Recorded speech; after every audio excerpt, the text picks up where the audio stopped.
The Cat and the Rat. There was a cat who had a mat. On the mat he ate and sat. He sat and ate, he ate and sat. Soon the cat was very fat. One day the cat said, "Look at that! I am too fat. I am way too fat. I will get up from the mat."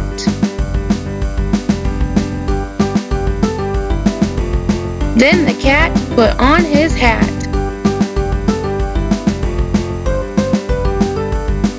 The cat went out and saw a rat.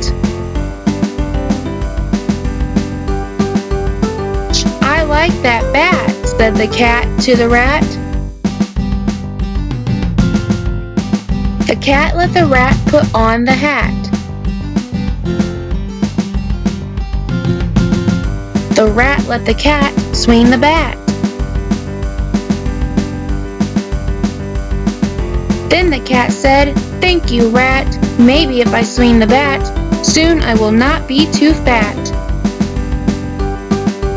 The rat let the cat keep the bat. The cat let the rat keep the hat.